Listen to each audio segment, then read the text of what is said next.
जय हिंद। आप देख रहे हैं न्यूज है और मैं युवा सिंह। बहुत दिनों से लाइव आने का मन था पर लाइव नहीं आ पाए, कुछ पर्सनल कारण थे, इस वजह से नहीं आ पाए। आपको बता दें कि आज बिहार में आप सभी को पता है बीजेपी और जेडीयू की सरकार बन गई है, डबल इंजन की सरकार बन गई है। बहुत सारे लोग बहुत तरह की चीजें कहते हैं, कोई गोदी मीडिया कहता है, कोई पप्पू मीडिया कहता है, मुझे नहीं कहता, उन लोगों को कहता है जिन लोगों ने एक सरकार के ऊपर कहीं ना कहीं लगातार उसके बारे में बताया है, उसके अच्छे काम को बताया पर उसके बुराई को नहीं बताया, और जिसने उसके बुराई को बताया उसने उसके अच्छे काम को नहीं बताया। ये कहीं ना कहीं भारतीय मीडिया में और जो सोशल मीडिया के जो पत्रकार है उनमें कहीं ना कहीं ये चीजें देखने को स्पष्ट मिल रही। हालांकि आपको बता दें सोशल मीडिया की जो पत्रकार है वो कहीं ना कहीं किसकी पत्नी किसको लेके भाग गई, किसका पति किसको लेके भाग गया, कौन कब प्रेग्नेंट हो गई, कौन क्या हुआ नहीं हुआ, किसके घर में कितने नमक पड़े, चीनी पड़े, दूध पड़े, जो भी है भैया, ये सब चीजें हैं। हालांकि हम इस पर बात नहीं करेंगे, हम लोग बात करेंगे बिहार के शिक्षा प्रेरक सोन बैग के बारे में, उनके बारे में बात करेंगे जिनको लेकर के हमने पिछले 3 वर्षों से लगातार काम किया है। तो 3 वर्षों से लगातार हमने काम किया है। तो आइए बात करते हैं। अभी हमारे पास आज एक स्क्रीनशॉट आया कुछ देर पहले ही, अभी लगभग 10 बजने को है।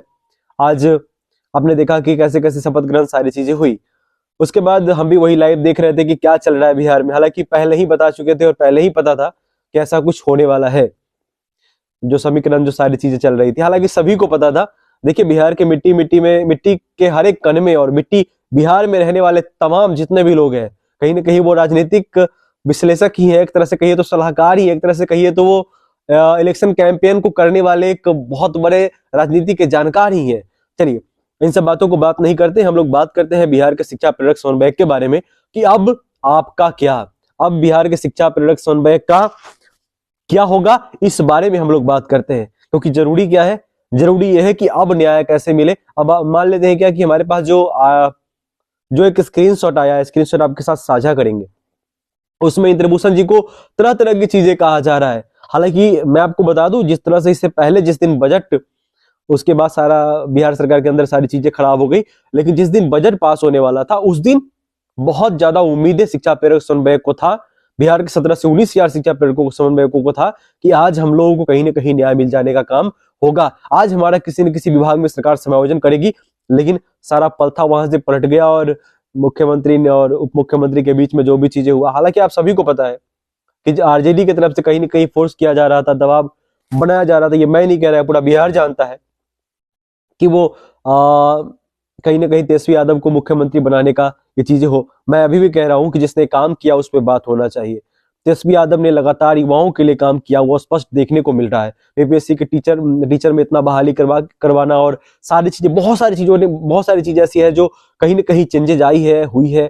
इतना 30 से 40 दिनों के अंदर, मतलब इतना बड़ा प्रक्रिया, इतनी बड़ी बहाली, उसको पूर्ण करवाना, नियुक्ति पत्र बांट देना, ट्रेनिंग पे भेज देना, फिर ज्वाइनिंग करवा देना, ये अनबिलीवेबल है। लेकिन फिर भी कहीं ना कहीं कुछ चीजें हैं, कुछ गलतियां हैं और कुछ चीजें ऐसी हुई है जिसके वजह से ये सारी चीजें हुई, उसके बारे में बात नहीं करेंगे। लेकिन इंद्रभूषण कुमार हिंदल जी जो अपने परिवार को छोड़ करके, अपने परिवार के सारे कष्टों को, अपने बच्चों को छोड़ करके और लगातार शिक्षा प्रेरक सोन बैग के लिए वो पटना में दिन रात प्रयास कर रहे थे, दिन रात प्रयास किए हैं, और उसके बावजूद भी उनको गलत तरीके से टिप्पणी करना उनके ऊपर, ये कहां तक सही है, ये मैं आपसे पूछना चाह रहा हूँ, ये कहां तक सही है। आप मुझे एक बात बताइए, सरकार गिर गई और आप तरह तरह की चीजें कह रहे हो कि प्रवक्ता था आरजेडी का, ये ऐसे था वैसे था, अब तो सरकार भी गिर गई, अब तो जेडीयू बीजेपी की सरकार हो गई, अब तो न्याय नहीं मिलेगा। अरे कैसे नहीं मिलेगा न्याय, कोई मजाक है क्या?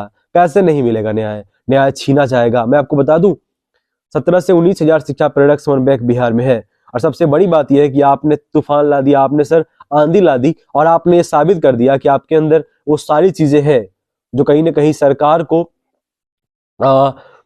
मजबूर कर सकती है आपको समायोजन देने में, आपको न्याय देने में। तो आपको बता दें अभी भाजपा जो आई है और जेडीयू की जो सरकार है, अभी बीजेपी पूरा का पूरा अपना प्रयास करेगी 2025 के विधानसभा चुनाव के लिए। पूछिए क्यों?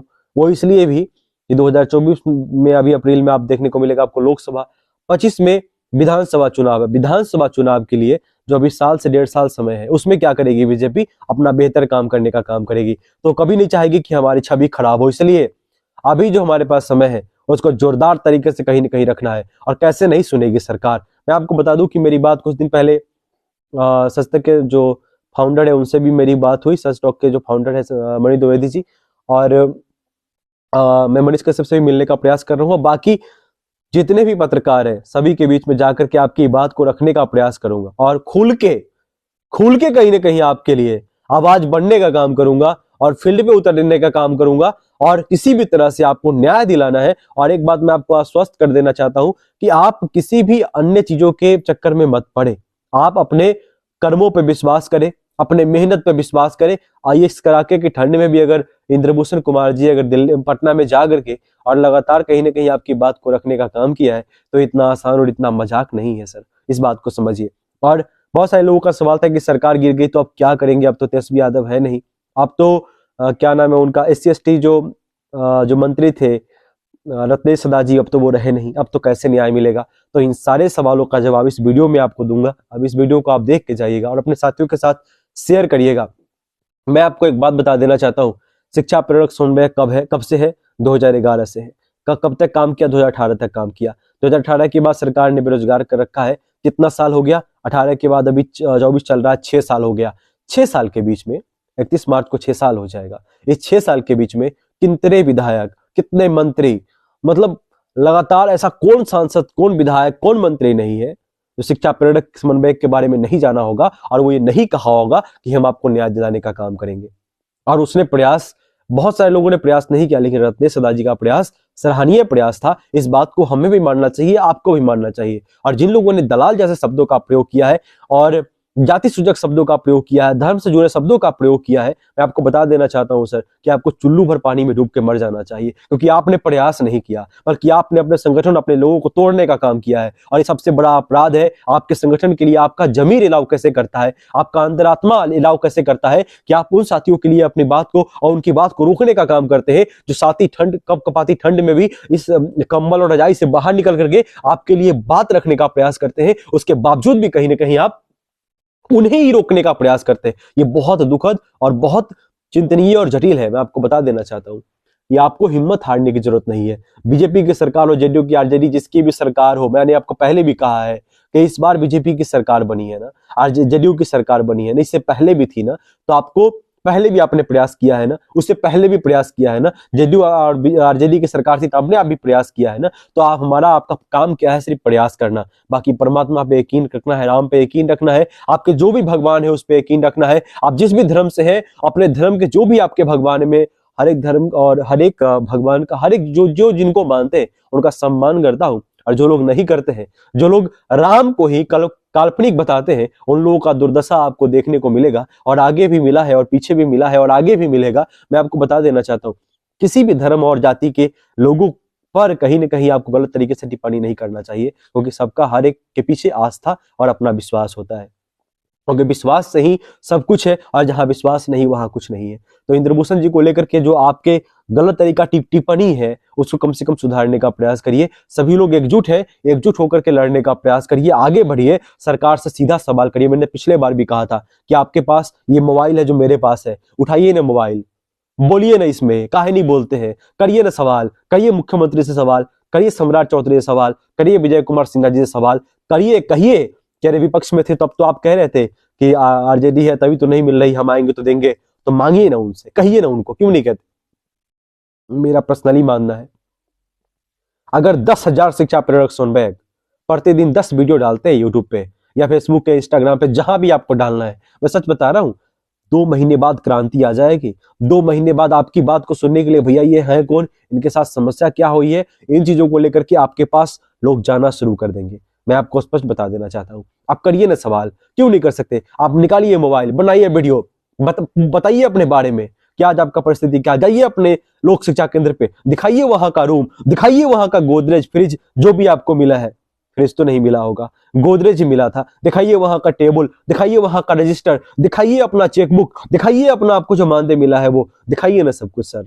दिखाइए ना वो रूम जहां पे आप शिक्षा प्रेरक समन्वयक, जहां पे आप काम करते थे और जहां जिसके तहत आपने साक्षर भारत मिशन को सफल बनाने का काम किया है, लिटरेसी रेट बढ़ाने का काम किया है, साक्षरता दर बढ़ाने का काम किया है। आपको राष्ट्रपति महोदय सम्मानित किया गया, ये इतना मजाक नहीं था। नॉर्मल लोक शिक्षा केंद्र को आदर्श लोक शिक्षा केंद्र बनाया गया। इतनी सारी जानकारी आपके साथ है, करिए ना साझा, क्यों नहीं करते? लेकिन अभी आपको करना होगा, क्योंकि ये जो साल 1.5 साल है वो बीजेपी अपना स्टैंड बनाने का काम करेगी। मैं आपको फिर से बता देना चाहता हूं कि बीजेपी कभी नहीं चाहेगी कि हमारा पत्ता साफ हो जाए जेडीयू की तरह। और आप देख लेना, जेडीयू का तो बुरा हाल होने वाला है, ये तो मैं आपको पहले ही बता देना चाहता हूं। 2024 के इलेक्शन में आप देख लें, 2025 के इलेक्शन में आप देख लेना कि जेडीयू कहीं का नहीं रहेगा। और बीजेपी अपना स्टैंड नहीं ली, बीजेपी अगर ये साबित नहीं की कि वो अच्छा काम कर सकती है, तो बीजेपी को भी नुकसान होगा। इस बात को आपको मान के चलना चाहिए। बाकी आरजेडी की जो बात है, अगर आरजेडी को कर देना रहता था, शिक्षा प्रेरक समन्वय को कर दिया होता। मैं आपको बता देना चाहता हूं, तेजस्वी यादव भी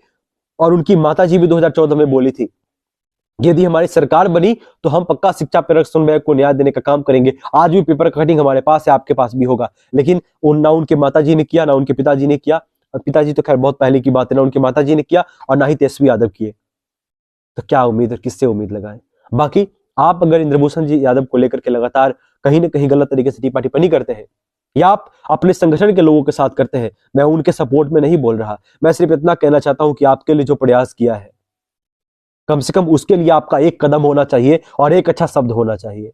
अगर आप नहीं बोलते हैं तो आप अपना नुकसान कर रहे हैं। मैं आपको स्पष्ट बता देना चाहता हूं कि आज शिक्षा प्रेरक समन्वय का हर एक खबर, चाहे वो 3 साल से हो, जगाने का काम हो, मोटिवेट करने का काम हो, उन तक सूचना पहुंचाने का काम हो, या उनको मोटिवेट करके या किसी मंत्री विधायक सांसद से मिलवाने का काम हो, न्यूज की टीम ने और हम लोगों ने किया है।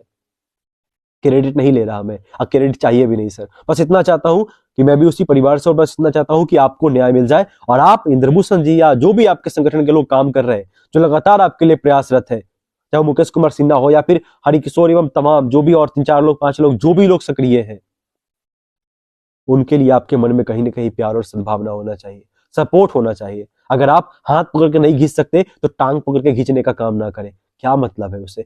कोई मतलब नहीं है। वो कहते नहीं है कि कंकर कंकर से एक बड़ा पहाड़ बनता है, लेकिन आप तो कंकर ही चुराने का काम कर रहे हैं, आप तो तोड़ने का काम कर रहे हैं। बाकी आपकी अपनी अपनी मर्जी है, आपका अपना सोच है, आपको जो करना है करिए, लेकिन हम तो भरपूर प्रयास करेंगे। आज बनी है सरकार, कल से न्यूज है सपना फिर से मुहिम शिक्षा प्रेरक समन्वय के लिए चलाएगा और जितना हो पाएगा आपको ज्ञापन का दौर चलाना चाहिए। एक बार फिर से चलेगा ज्ञापन का दौर। एक बार जितने मंत्री विधायक सांसद नए बने हैं सबके पास ज्ञापन जाएगा, सबको नए तरीके से सूचना मिलेगा और इसी साल किसी भी तरह से अगले 2 महीने के अंदर शिक्षा प्रेरक समन्वय को न्याय मिलना चाहिए। इसके लिए हमें रोड पे उतरना पड़े, हमें आपके पास आना पड़े, हमें जितना प्रयास करना पड़े, हर एक न्यूज वाले के पास जाकर के आपकी बात को रखने का काम करना पड़े, हम करेंगे। हम पूरा प्रयास करेंगे करने का। इस बात को आप बिल्कुल अपने दिमाग में और दिलो दिमाग में बैठा लीजिए। हालांकि ये वीडियो बहुत लेट तक पहुंचेगी आपके पास, अभी 10:14 हो रहे हैं। मैं अभी अपने टीम को भेजूंगा और सब लोग अभी मेरे साथ मेरे घर पे ही आए हैं और वो लोग एडिट करेंगे, इसको अपलोड करेंगे।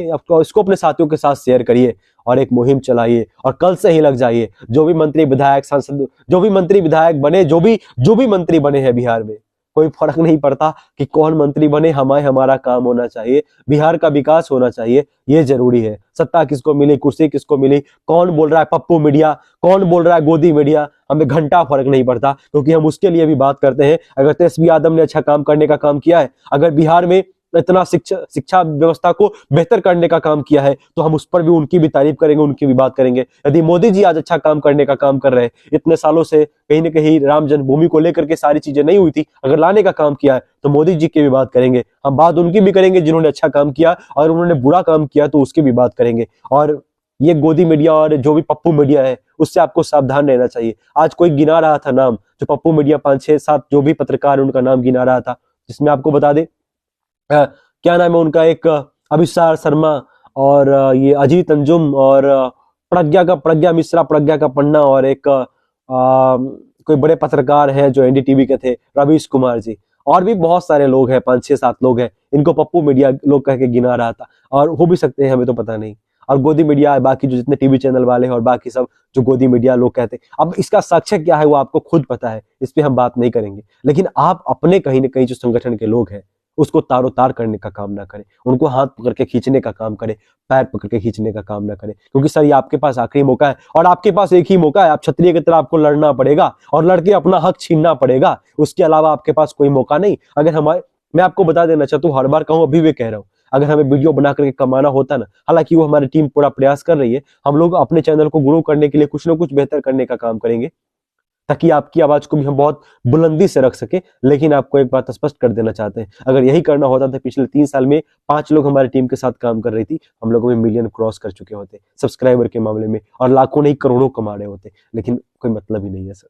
मतलब सिर्फ इतना था, इतना है और इतना रहेगा कि जब तक शिक्षा प्रेरक सुनवाई को न्याय नहीं मिलता तब तक युवा सिंह का ये आवाज बुलंद होता रहेगा। बस आप लोग प्यार और सपोर्ट करते रहिए। बहुत बहुत धन्यवाद। जय हिंद।